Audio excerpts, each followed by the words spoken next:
Yeah, it makes me laugh how video games can influence your everyday life. Like, people always say to me, Nathan, why is it that when you incapacitate someone, you always strip them, wear their clothes, and then hide their body in a bin? And I say, well, officer, it's because of this fantastic game.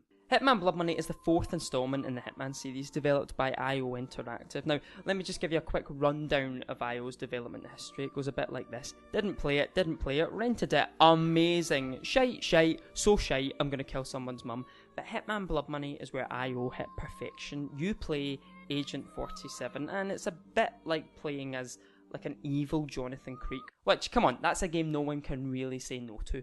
There's an alright kind of cheesy overarching story that pops its head up between levels, but really each level is its own standalone experience. Different location, different atmosphere, different tone, but the objective is always the same. Get in, do a bit of the old stab, and then get out. Now, if you want to, you can go all Steven Seagal on the place, but that's dull. You'll only end up dying, and if by some miracle you do make it through, then the game makes subsequent levels harder, because that's not how you play this game. If you want that experience, go play Call of Duty, or better yet, Super Mario Galaxy, so you can maybe develop a fucking soul.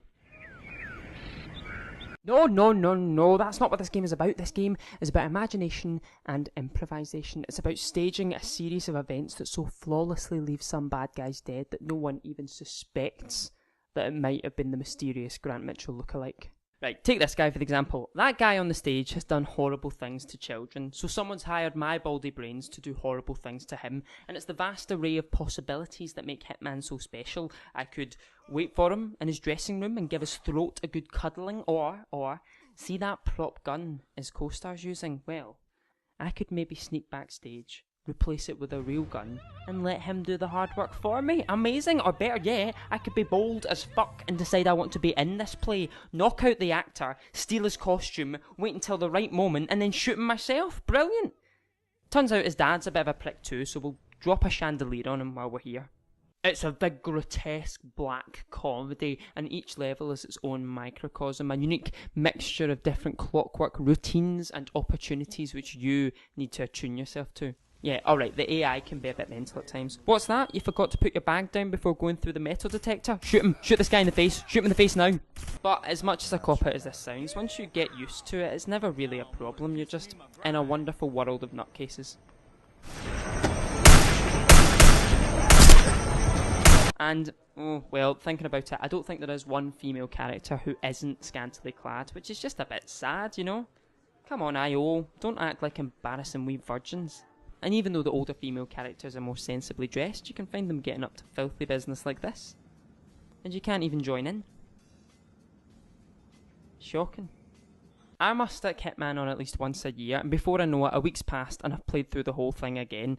Too many games this generation were just fluff, just things you'd stick on, play through, and then as soon as they were done, you've forgotten about them. But Hitman was different. It was a game that was slow and methodical, and it was a game that made you think.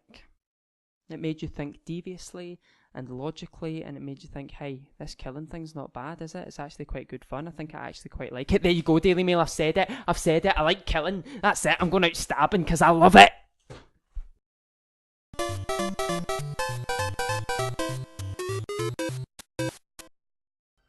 If you're like me, then you're endlessly intrigued by the Silent Hill series, but too much of a shite bag to actually sit down and play one. So when the original Japanese development team decided they didn't want to make any more Silent Hill games, a lovely Western developer came along and made one that wasn't scary.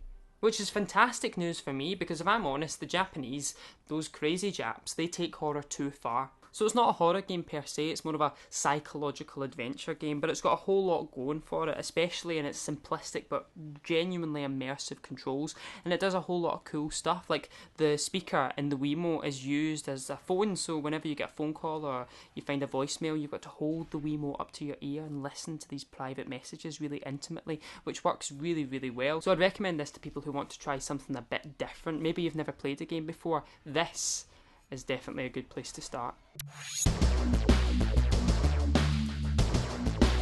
If you're Glaswegian like me, then you probably enjoy cutting things, and the great thing about Trauma Centre is that you get to cut actual people.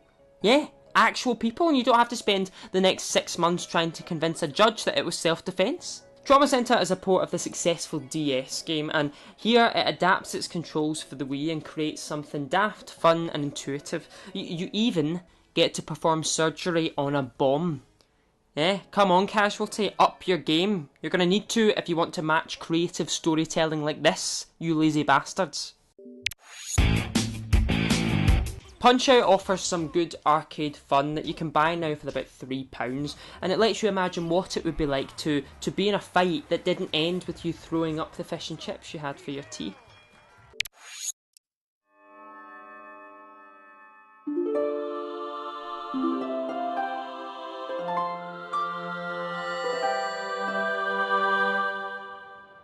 Do you know what I miss? A good stick fight. See, when I was young, me and my pals, we always had these big, brutal stick fights. It was like Game of Thrones, but without the incest. Or any sex. Sorry, that was a bad reference.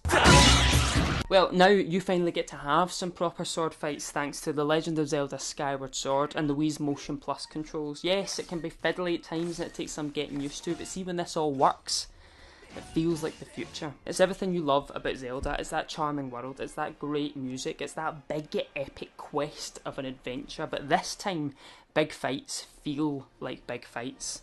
You're left physically drained and explaining to the doctor that your sore wrist wasn't due to all the wanking this time, honest. So there you go, some of my recommendations for the Wii.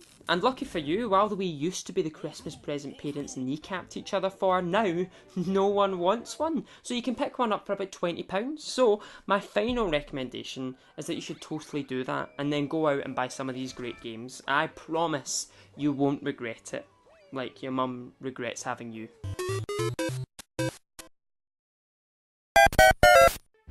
So nothing much was happening with this one. It had gone a bit dead, but then one day I check my inbox and there's a reply. Oh yeah. Not an automated response. Real people writing real words. Listen up. Hi Nathan, I'm afraid we cannot offer you a free next generation console, but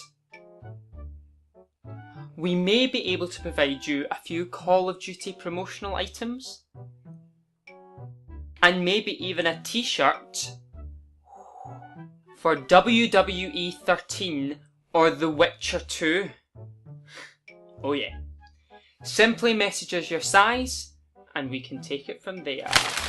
Holy shit, boy. We've just hit the jackpot. Woo!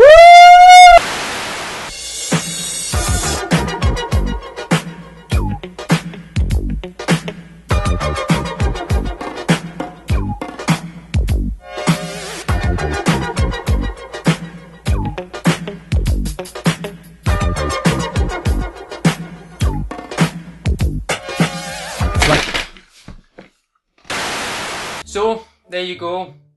Emotional blackmail worked. Nathan won game 0. It may not be a next generation console, but it is something. It is something.